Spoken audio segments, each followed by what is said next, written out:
The primary value of private philanthropy is the capacity to take risks and to fail even.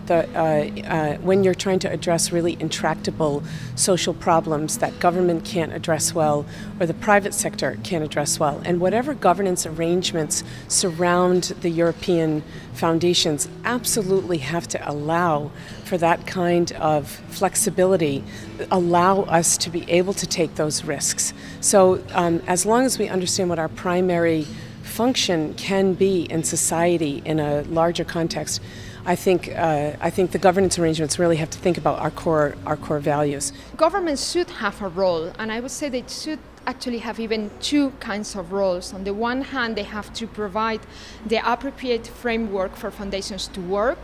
They have to respect their independence and they have to recognize their role. And on the other hand, they have a monitoring role, because it is important that under the foundation name, only the initiatives that really deserve and comply with the rules can be taken into action. The question of legitimacy arises when you have a lot of money and you become too strong and too powerful.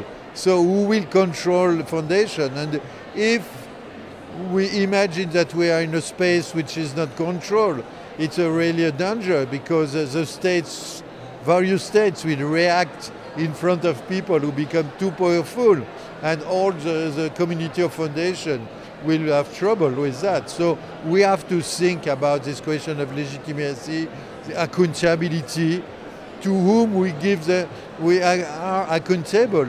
The population, obviously, but also the government.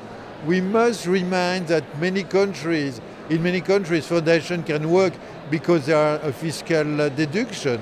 So the government share a part of the activity with you. And so you cannot say to the government, I don't care what you think. We can be independent, but in a frame.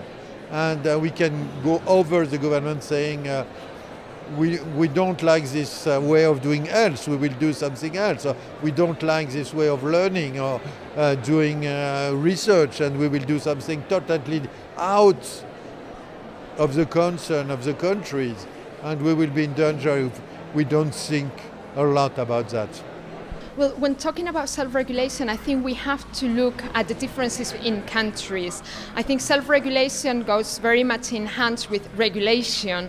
So depending on how detailed laws are in the different countries, there will be a need for broader scope for self-regulation. I mean, there are issues that are always there, like accountability, transparency, conflict of interest, the involvement of stakeholders.